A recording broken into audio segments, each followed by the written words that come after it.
This is Hannibal here from the Hannibal TV on YouTube and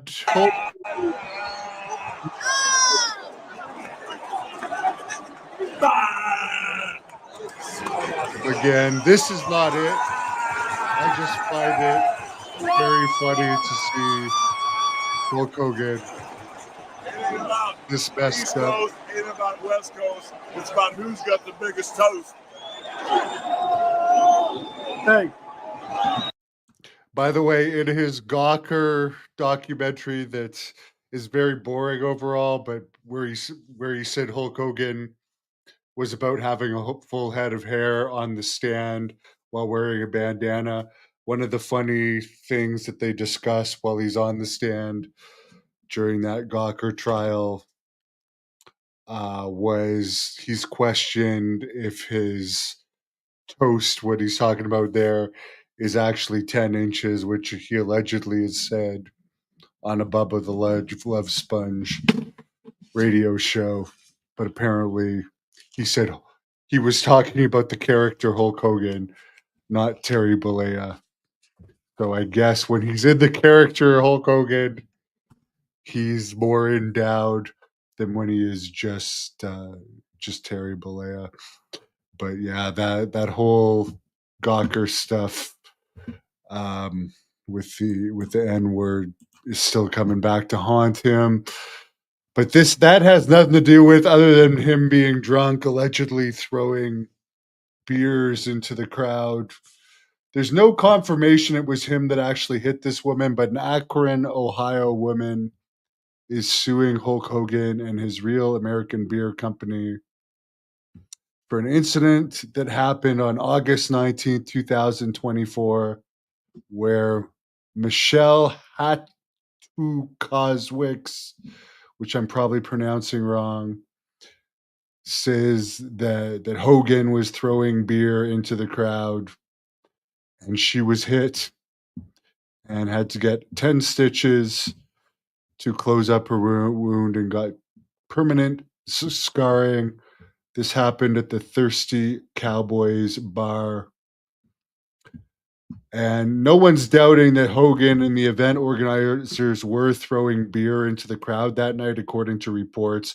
However, police were called. They did not press any charges because it wasn't certain who threw the beer. And I don't think there's any like video evidence of Hogan actually throwing the beer that hit her. So that's going to be a difficult one to prove. I mean, there could be a case that there was. I mean, this is clearly a case. Anyone can file a case about anything, but they were being negligent, just throwing beers into a crowd of people, and some of the people throwing the beers may or may not have had beer themselves. So that always presents issues. So we'll see how that plays out. The bar owners are also being sued, along with Hogan and Real American Beer. TNA has hired a new president, Carlos Silva from Anthem.